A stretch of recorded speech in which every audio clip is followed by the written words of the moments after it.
The Huntington welcomes you to the Actors Forum for the Bluest Eye, moderated by Rosalind Bevan and featuring members of the cast. All events at the Huntington include a land acknowledgement. The Huntington acknowledges that our physical spaces stand on the occupied homeland of the Massachusetts people. We begin by acknowledging the Massachusetts tribe, from whom the colony, province, and Commonwealth of Massachusetts have taken their name. We pay respect to the ancestral bloodline of the Massachusetts tribe and their descendants who still inhabit the land to this day. We honor and respect the many Native peoples who are connected to this land, past, present, and future, including the Nipmuc and Wampanoag peoples. And now, the Actors Forum. Hi, everyone. I am Rosalind Bevan. I am the casting and producing associate here at the Huntington, and I am here with some members of the cast of The Bluest Eye. I'm so excited to be here with you all today. Thanks for joining me. Can you tell us who you are and who you play? McKenzie, can I start with you? Hi, yes, my name is McKenzie Frye, and I play Mrs. Breedlove. Greg. Hey, Greg Alverez Reid, and I play Cholly. Breedlove. And I'm Brittany-Laurelle, and I play Claudia. Awesome. Well, thank you so much for joining me. You have a long week of shows, and it's been a little while since we've opened, so you guys are up and running. It's going so well, and people are loving it, and I'm so excited to dive a little bit deeper into your process today, how it's been going, and I wanted to start with Owoye Timpo, our director, who is incredible and has brought all of you this incredible ensemble together. And she took, as you all know, and the people out there have started to know as well, that she took great inspiration in African storytelling traditions and story circles. Can you tell us about how you went into the incorporation of these traditions during rehearsal, and how has it influenced your work as a group, as an ensemble? And I'd love to hear from all of you. I'll start. It's interesting when when we first learned about how we would be telling this story, I was excited about it. I thought it was interesting, but for me, it really took me back to like growing up, right? My family used to actually sit down and tell stories, funny stories, history stories, and so it just felt very comfortable. And then to meet the cast and to be able to share that same kind of experience of storytelling and telling it as a family, as an ensemble, and talking about our history and talking about the other people in our family. So I was quite excited that we were able to experience it in that way. Kenzie or Brittany? Oh, go for it. Rosalind, I can't tell you, it was so easy and so natural. I think like that process is like ingrained in us culturally. So it was just a natural fit. There was casting was excellent because just the right characters, like each of us sit right within our own character, where it was just easy, and like the sense of community, it was just instinct to join together, to protect each other, to listen to each other, to uplift and support each other. And with great ease. I couldn't even tell you how it happened, but clearly with divine guidance from start, from even before we got in the room. Like, just, it's scary, but I'm not surprised at all. A total blessing of the ease of the process.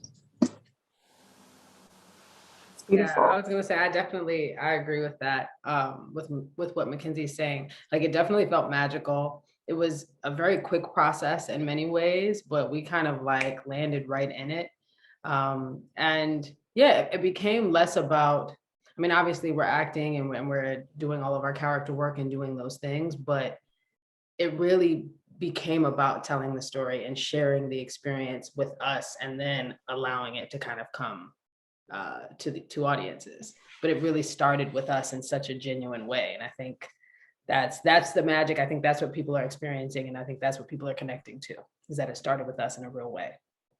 Yeah, and I love I love that you say that and that it starts with you, because in the way that the space is conceived, we have audience all around. We've transformed our theater space to have everyone all around. And you all actually complete that circle, and you're a part of that circle. So, and you don't actually leave the stage that often. So my next question is, what is it like sitting in that circle, observing action, bearing witness to a lot of the events that take place in the play? And how does that, one, influence your performance in general, but also every night? Like, what is that process of being on the, I don't even say outskirts, because you're really in it, but in that completion of the circle? Can I jump in? Yeah. It's a privilege. And I think all feel gifted with the responsibility of telling the story. So it's like you almost can't wait to jump in and share your part of this, like to complete and fill in what's happening. And you you don't want to be inactive. You don't want to turn your attention away. It's like we're invested as everyone else is. And that's the key to staying locked in, to staying on the ride, to getting more out of the experience. Like, I don't think not saying that this is selfish to think of yourself, but like we are so in supporting each other with our attention, like with our energy and spirits, that it's like we're in it. Once we're in, the journey takes us on a ride. Like you don't want to get off. Like you want to support the community that's telling the story. You can't help but to. It's something about that circle that's a portal it's a point of entry. It's a transformation. There's power in there. So it's like, don't let the circle be unbroken. That's the key. So. And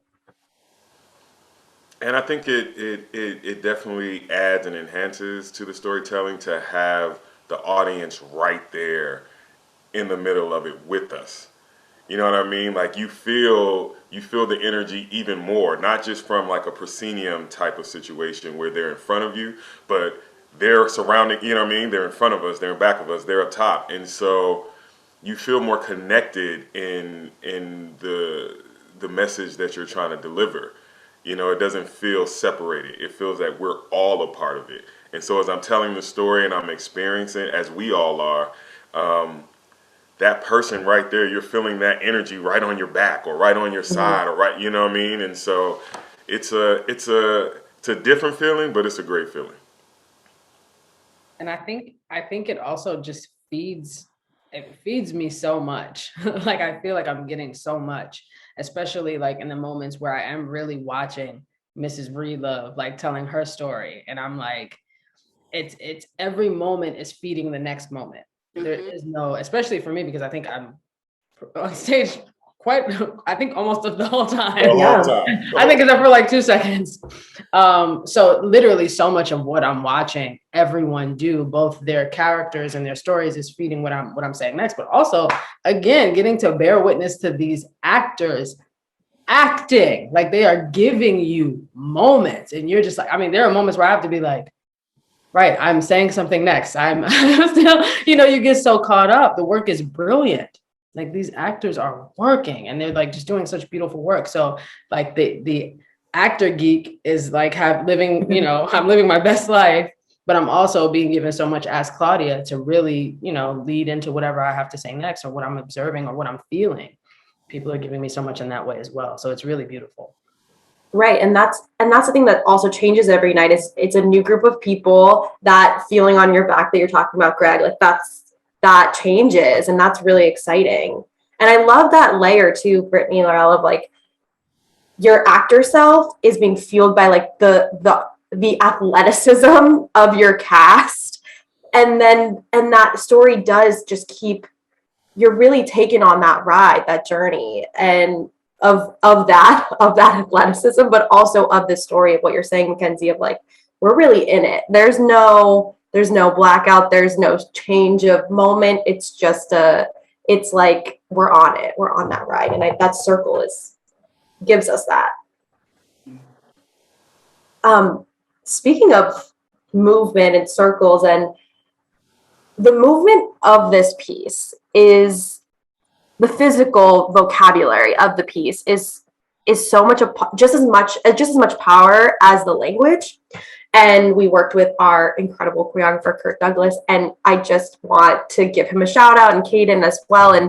And also the musical world of this and the dance elements, like all of this is being woven together. Can you tell me a little bit about putting the physical vocabulary into this story that jumps off the page itself, but like what is the process of putting that physical vocabulary and dance and music into this?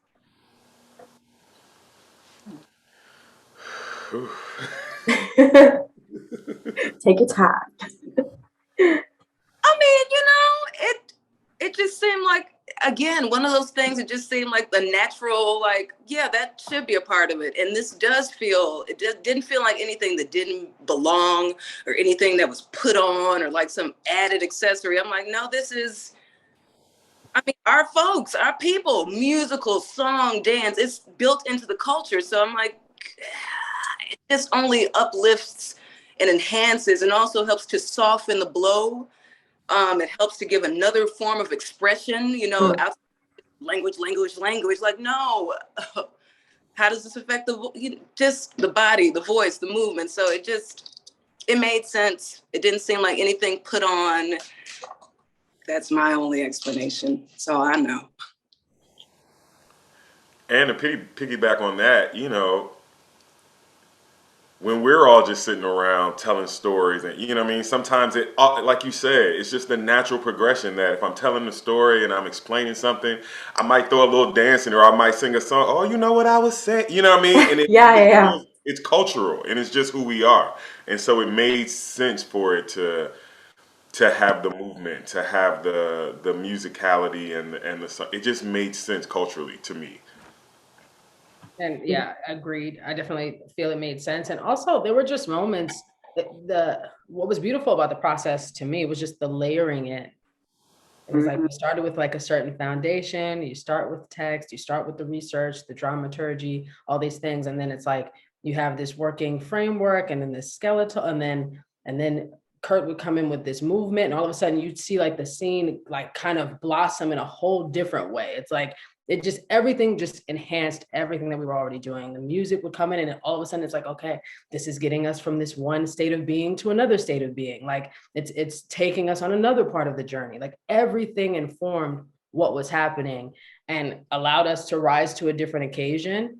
And just, it was like blooming, especially with the movement. Like there were moments where I would just get and sit and watch Kurt and just be fascinated with how a scene started and where it would be after he added his movement, after he added touches of the movement. It was really, really powerful. McKenzie, you were going to say something? It doesn't even. We said it. I'm like, yep. Yeah.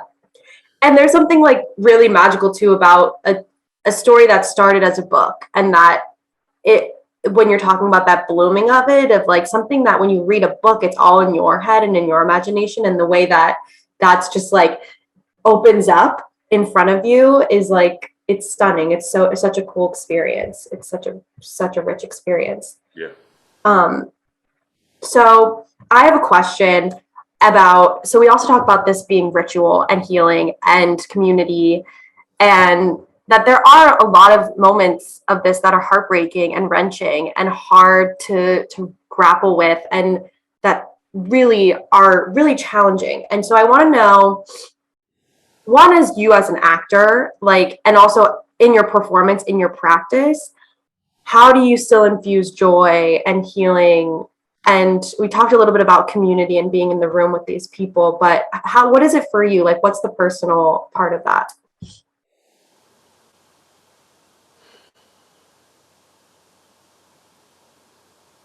It's a deep question. It's deep. I went deep. Say the last part for me again about Yeah, like how do you still infuse joy and healing into your process?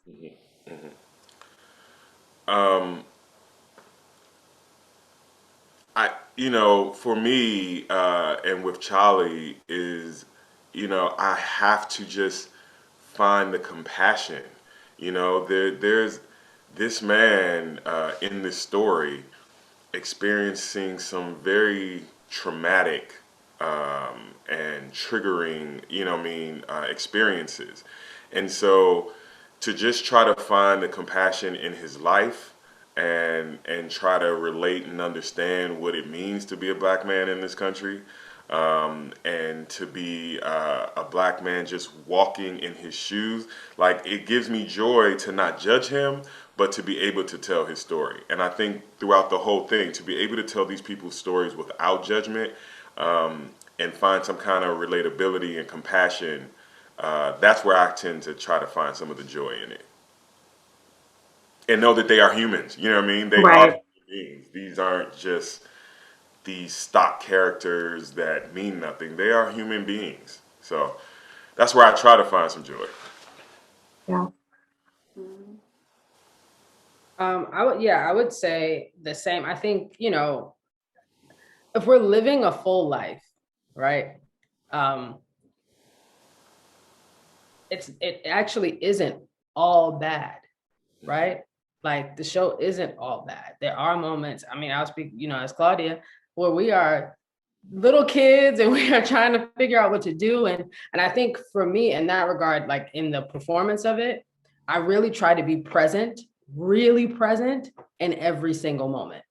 So when I'm having fun as little Claudia, then I'm really trying to have fun. Like, I'm really trying to figure out what we're gonna do today and what we're gonna play and like where we're gonna go. And when those moments are rough, I really feel them. I really, lean into them and also know that they will pass, right?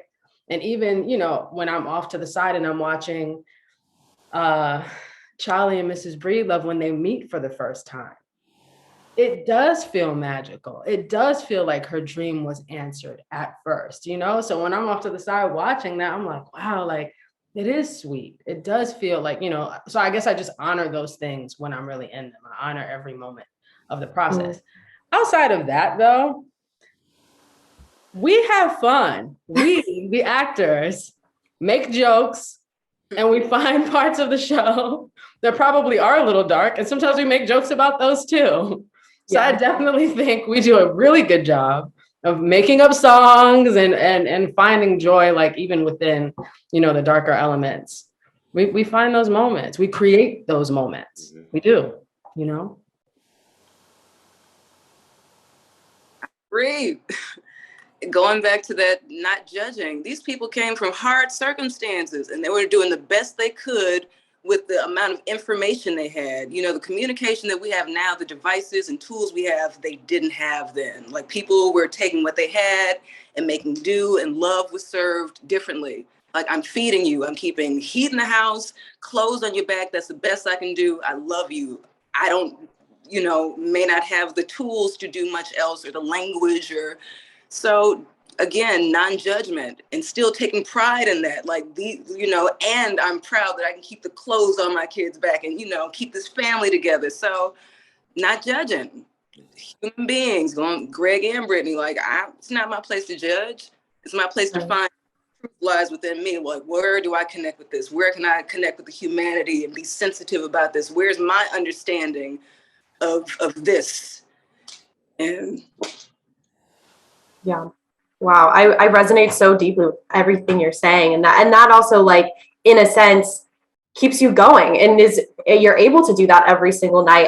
And what you're saying about presence too, of like that being so essential. And that is so felt. Like, when I've seen the show so many times at this point, and everyone really is truly living in every single moment, despite the fact that with this book and this play, what's going to happen in the first, line. And she prints the first paragraph on the front of the book in her first publication of it. It's like, we know what's going to happen, but like, let's go through every single moment and see how we got here.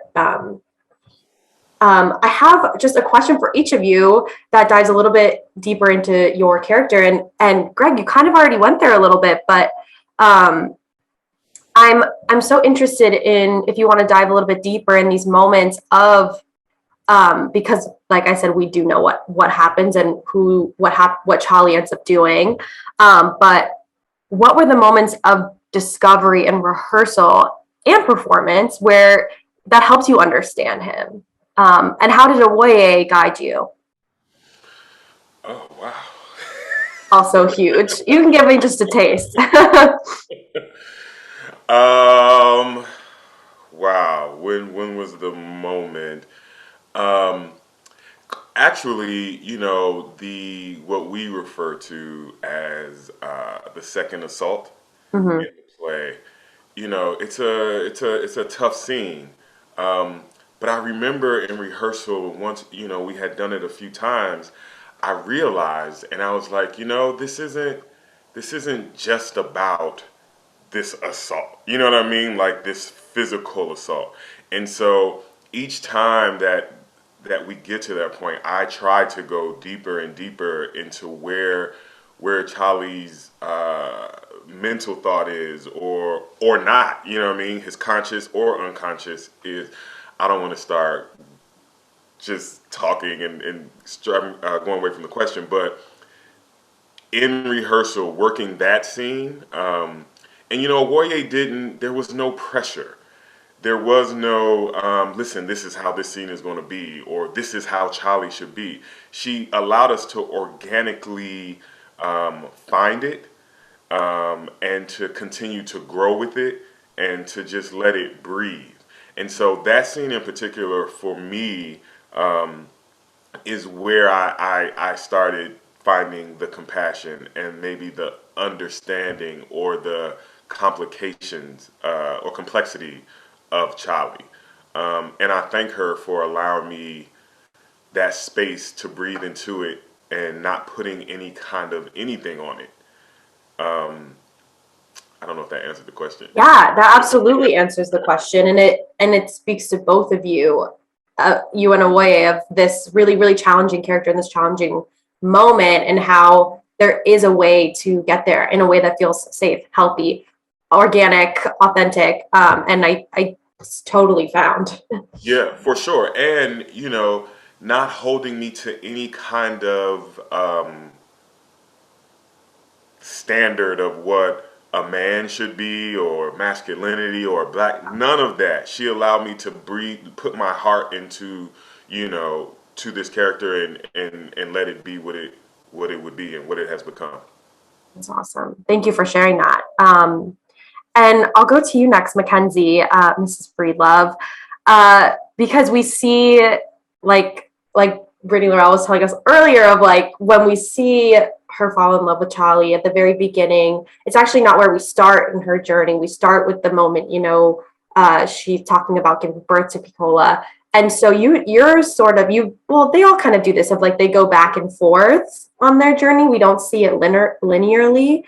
Um, and we see, her feeling of beauty being taken from the world. And I'm just curious, how is that for you, tracking that journey back and forth, and also how the hymns singing plays into part there?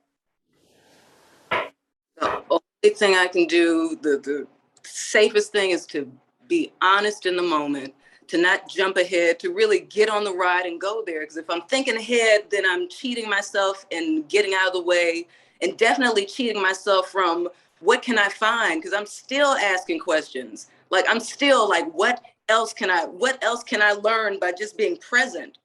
Like, because even the energy, we have different people in the room every night, so the energy is different. So how do I acknowledge that? Because that affects me too. So just if I'm steadily asking questions, then I'm steadily finding more information, and it can stay fresh and it can stay honest. And that's my only thing. I'm like, how much honesty can I continue to find? How can I submit to the work and see how it continues to inform me? So I really couldn't tell you. That's how I'm getting through and finding things and enjoying the ride, because it shocks me. I'm like, oh shit, okay, that's happening. Okay, keep asking questions. I love that. I love that excavation every night. It's like, how do we get through this? It's almost like it's new every night. I mean, I know that sounds basic to us as theater people, but there's something so profound about like, how is this new every night?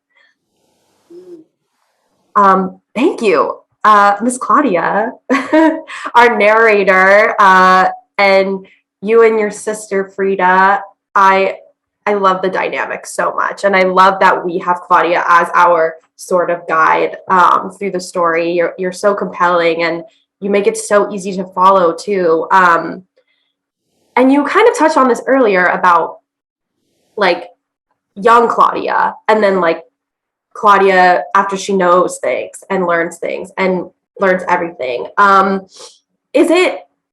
Is it hard? Is it easy to navigate those two point of views? And I'm also interested in like narrator Claudia, because you talked a little bit about you're playing Claudia and Claudia that's just trying to get through the day and have fun. But what is narrator Claudia? What's different there between, you know what I'm saying? Baby Claudia, not to say baby, but young Claudia and then Claudia that's like informed.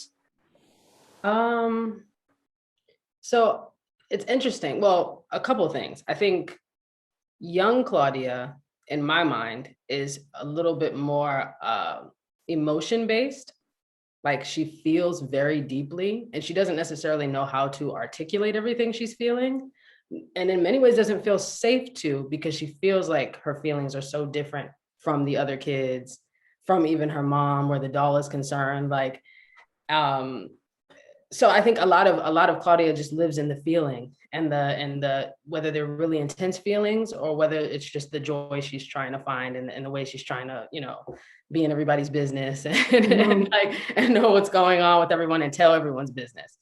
But I think narrator Claudia has clearly defined thoughts on what has happened. At least that's kind of how I've been navigating her. It's more analytical. It's more the emotion is still there.